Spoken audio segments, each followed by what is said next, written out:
यानंतर पुढची बातमी मुंबईतली आहे। बेस्ट प्रशासनाने संपकरी कर्मचाऱ्यांचे वेतन कापणार नसल्याचं स्पष्ट केलं असलं तरी संप काळातील गैरहजेरी मात्र या सगळ्या कर्मचाऱ्यांना भोवणार आहे। गैरहजेरीमुळे नियमानुसार कर्मचाऱ्यांचे 9 दिवसांचं वेतन कापण्याच्या हालचाली बेस्ट प्रशासनाने आता सुरू केलेल्या आहेत।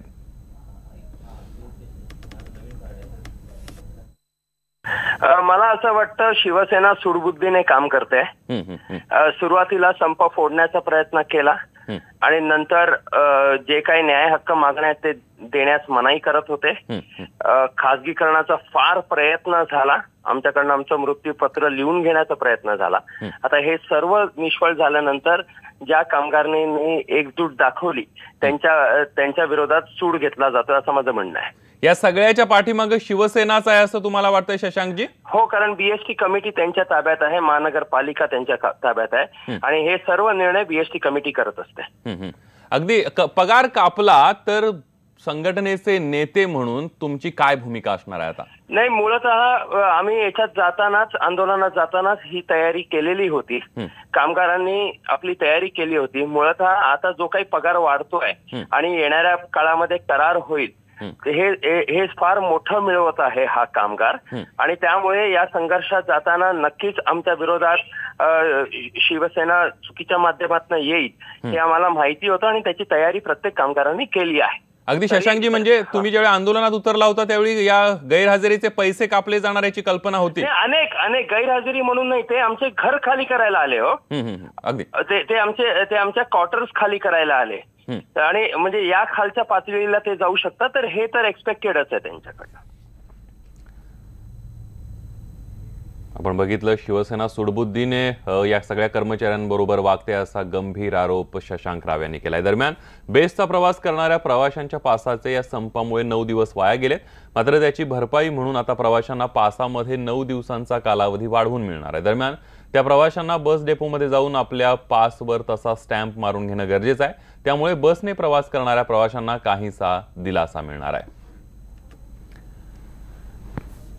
बघूया पुढची बातमी। आज मुंबई पुणे महामार्गावरील वाहतूक दुपारी 12 ते 2 या काळामध्ये 2 तास बंद ठेवण्यात येणार आहे। खालापूर टोल नाक्याजवळ दिशादर्शक तसंच वाहतुकीचे नियम असलेली कमान उभारण्याचं काम होणार आहे आणि त्यामुळे एक्सप्रेस हायवेवरील पुण्याकडे जाणारी वाहतूक पूर्णपणे बंद करण्यात येणार आहे।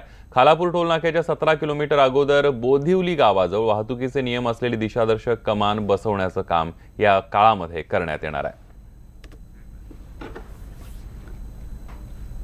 दर काही दिवसांनी भाज्यांचे भाव जे आहेत ते कडाडलेले बघायला मिळतात आणि गृहिणींचं बजेट साफ कोलमडून जातं। मात्र आपल्याला इतक्या महाग मिळणाऱ्या भाज्या आणि अन्नधान्य याची खरी किंमत तरी काय असते आणि आपण खरेदी करताना त्याचे दर कसे ठरवले जातात, कसे निश्चित केले जातात, पाहूया त्यावरचा एक रिपोर्ट।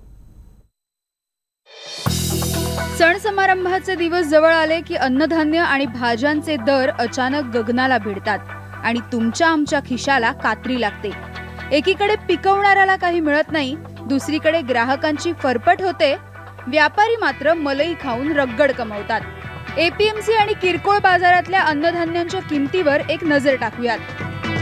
तांदूळ घाऊक बाजारात 44 रुपये किलो तर किरकोळ दुकानात 72 रुपये, शेंगदाणा 73 रुपये तर किरकोळ बाजारात 110 रुपये, तूर डाळ घाऊक बाजारात 63 रुपये तर किरकोळ बाजारात 80 रुपये, मसूर डाळ घाऊक बाजारात 50 रुपये तर किरकोळ बाजारात 80 रुपये, सफेद वाटाणा घाऊक बाजारात 61 रुपये तर किरकोळ बाजारात 100 रुपये, मूग घाऊक बाजारात 72 रुपये तर किरकोळ बाजारात 98 रुपये, उडीद डाळीची किंमत घाऊक बाजारात 60 रुपये तर किरकोळ दुकानात तब्बल 100 रुपये।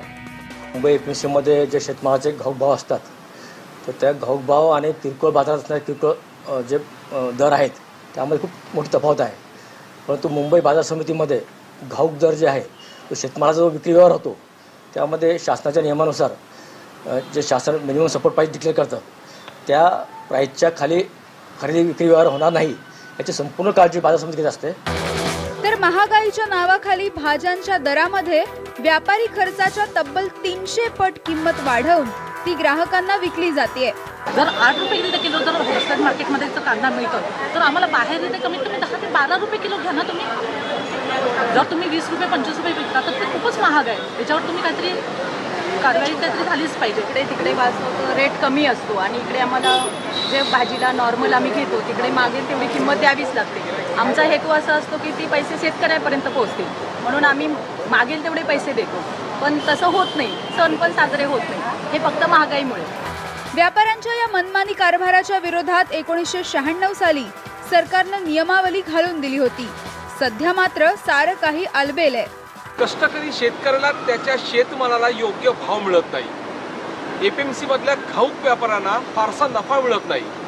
तर दुसरीकडे या शेतकऱ्यांचा माल विकत घेणाऱ्या ग्राहकांची मात्र किरकोळ व्यापारी लूट करत आहेत. जोपर्यंत या किरकोळ व्यापाऱ्यांवरती नियंत्रण येणार नाही तोपर्यंत ना महागाई कमी होणार ना शेतकऱ्यांच्या मालाला योग्य भाव मिळणार. विनय म्हात्रे, न्यूज 18 लोकमत, नवी मुंबई.